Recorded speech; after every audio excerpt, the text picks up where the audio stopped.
Currently, this is my hot metal persuasion mallet. And here's the one that I'm going to make. I've already made it. I'm not going to make another one. But I am going to show the different steps I took to make this 3-pound mallet. I don't know, I bet this chunk of walnut here maybe weighs a pound at the most. You can see the size of surface area between here and here. This one weighs 3 pounds. It's made out of Indiana shag bark hickory, which is very hard. The whole thing, solid Indiana shag bark hickory. Worm-eaten shag bark hickory. It's got some worm holes in it to give it some added texture, character per se. So here we go. Let's start this mallet conversation with some of my old mallets. Now this is the one I really need to replace. I busted the end out of this because I did not use long enough pieces. Pretty sure that's hickory also. This is a solid walnut piece that I've used quite a bit, and that is really kind of stout.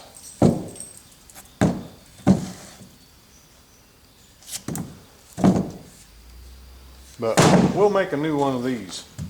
First thing we need to do is get us a piece of wood. That one's leaking shot, which I'll show here in a little bit.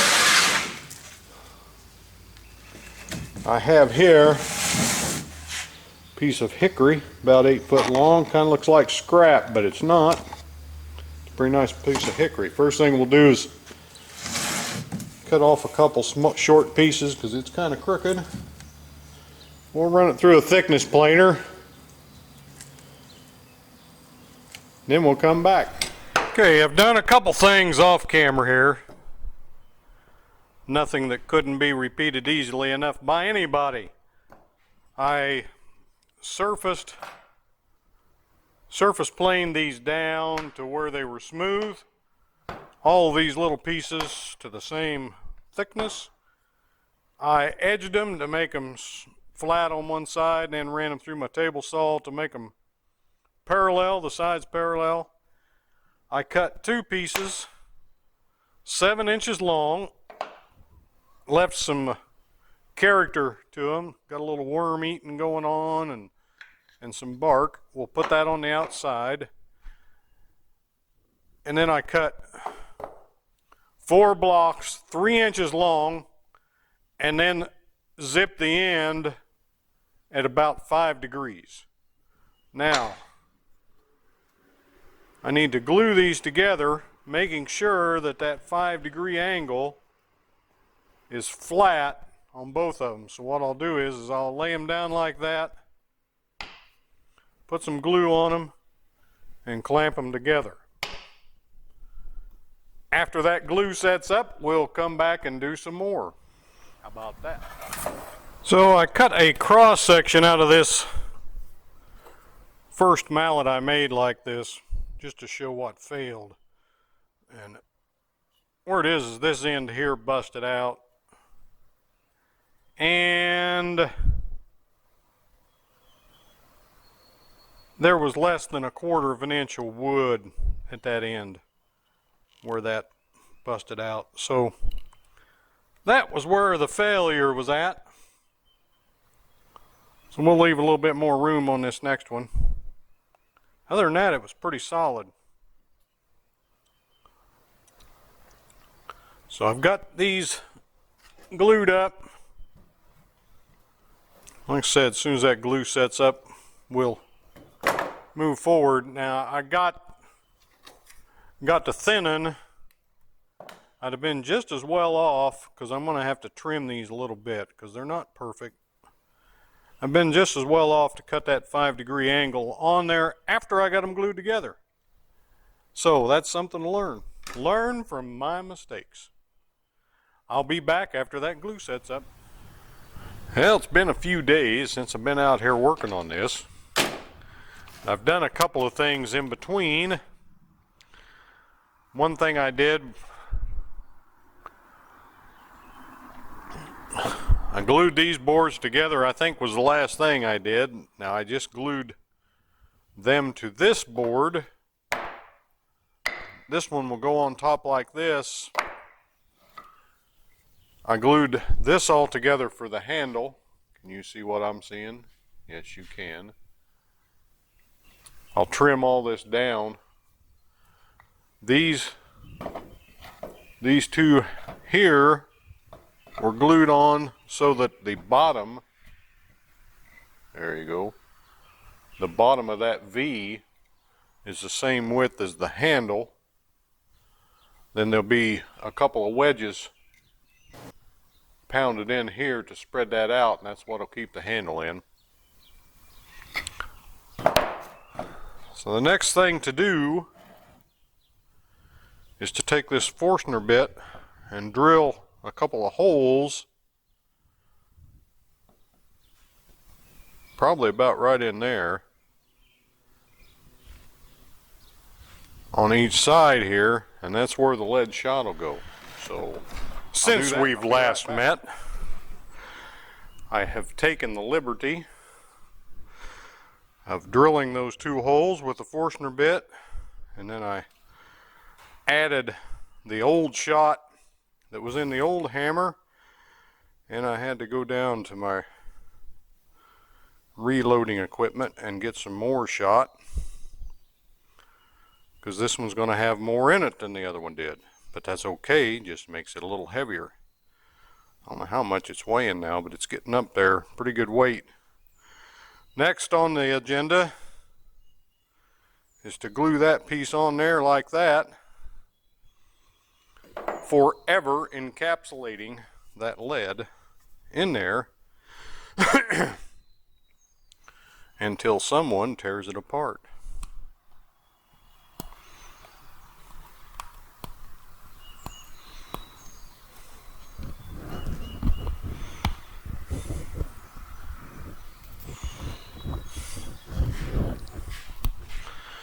Never could figure out how this all-purpose glue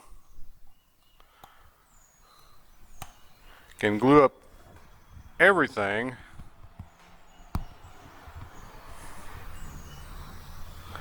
but the plastic lid that's on it.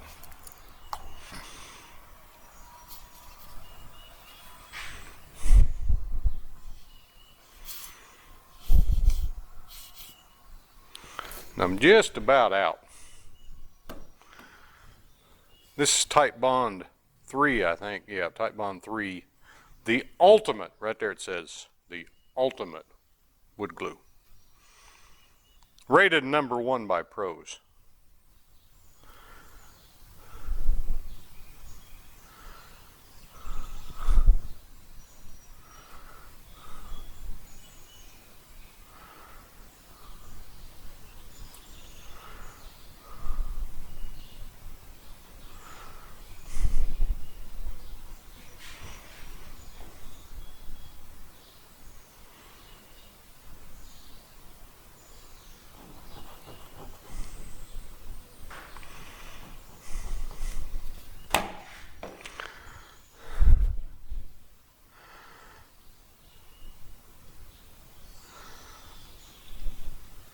This is to ensure I have good surface coverage on there,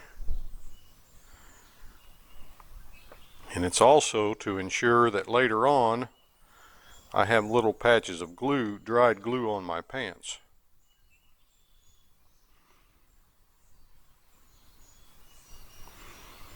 There'll be plenty there for squeeze out.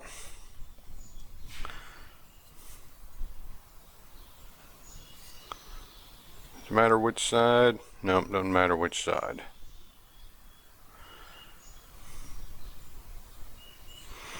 Kind of work that in a little bit.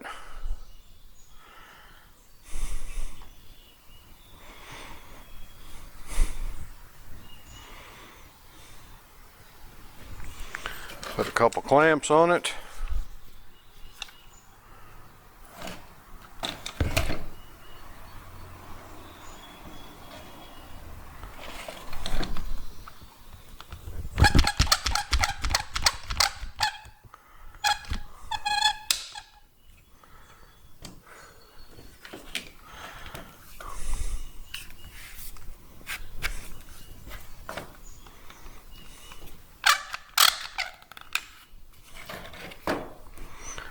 Try to get it as flat as possible.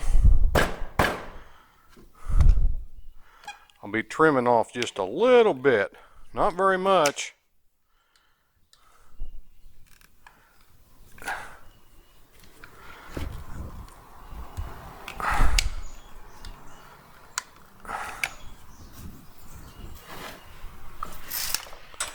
Got the clamp here.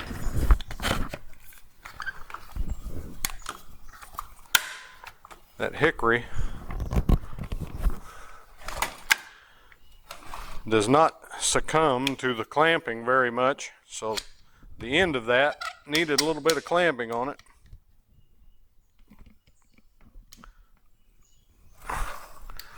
Got squeeze out all the way around now.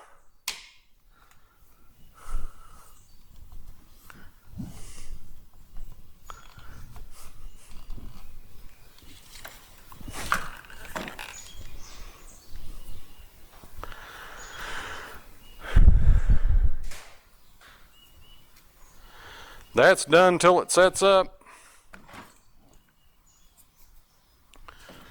Now, what I'll do is I'll trim this outside, this shoulder, is what it'll end up being, the shoulder of the handle. I'll trim this up a little bit on the table saw, and you don't need to watch me do that. Anybody can use a table saw. Well, I started out over on the table saw and I cut the corners off of this to make it an octagonal shape. I made a mark all the way around it that I wanted to cut up to, and then I cut up to it as close as I could with the table saw to get that nice straight cut. Then I took it over to my bandsaw, which of course cuts a vertical line, and the table saw doesn't, it cuts a curved line. But I took that and cut it right up to that line, and then on every spot I just angled it out to the edge of that shoulder. And that's what I come up with. I think it's a real good shape. Now I'll take that to my belt sander and smooth that out a little bit.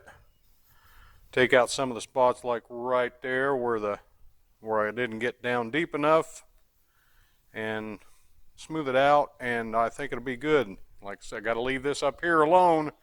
This is what goes into the head of the hammer. So, I'll be back in a minute. There, I got it all sanded down. Still got a little of its octagonal shape, like a claw hammer or a factory hammer handle you'd buy. There's still some worm activity in here that I probably shouldn't have put in that spot, but you know what? That adds character. Shows where it came from. There's a little spot right there I ought to sand out, and a little spot right there where the still got saw marks, but I can do that. A little spot right there. I can do that still. It's a pretty nice looking handle. Have to probably take my bandsaw and cut 2 notches down through here. Maybe start out with my table saw to get them good and straight, and finish them out with the bandsaw, cut them down just about to the shoulder so that I can put a couple wedges in there after the glue sets up on that other part. So that's about where all the further I can go today. So that's all that.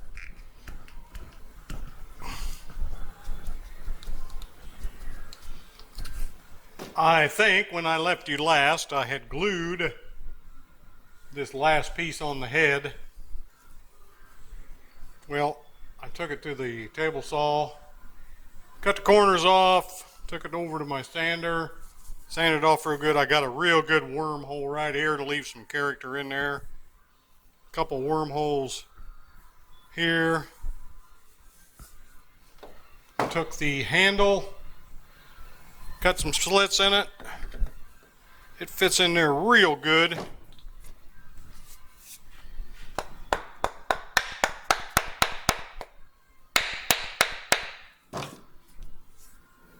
Just like that. Now I've got a couple wedges to put in that head.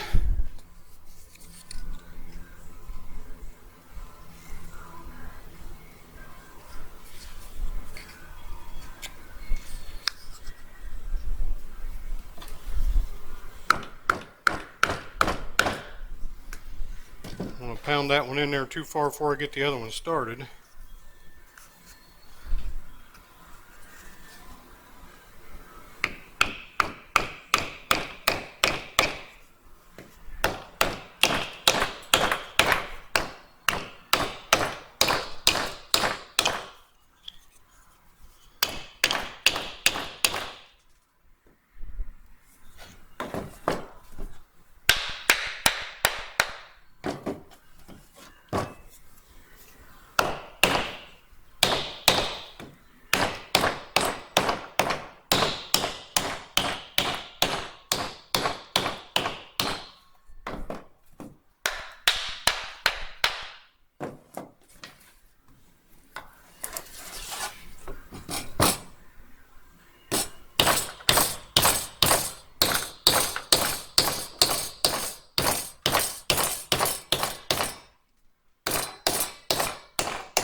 I don't believe that's going in there. I didn't want to glue this in here. I thought if a person did break that handle out, you could very easily drill a couple spots in the end of this and pull the handle out and put a new handle in it. Real damn easy. Of course, I got a feeling if you break this hickory handle, you're beating the crap out of stuff, because that is, the old shag bark hickory is some tough stuff. Now I'm going to put this on the table saw. Just skim that off right there, and then take it to the belt sander and sand it off. Put some tung oil on that baby, and it'll be done.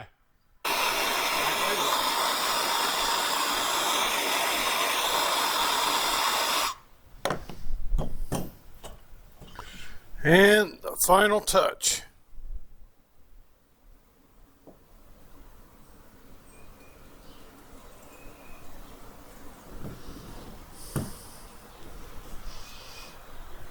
You only get one chance to make a good first impression. I didn't make a good first impression. But there it is. That was the last step. It's done. It's got 2-3 coats of tung oil on it. I did weigh it as close as I was able to with what I've got to weigh it with, and it weighs almost exactly 3 pounds according to that inaccurate weight. And it feels that way too. So there it is, done. Now, I'd like to point out that I shot this in segments and did not show everything I did, because there are a lot of videos out there showing how to make this style of mallet. This wasn't a how to make a mallet. This was a how I do make a mallet. Just Some simple woodworking techniques to make a good persuasion mallet. And that's what it is.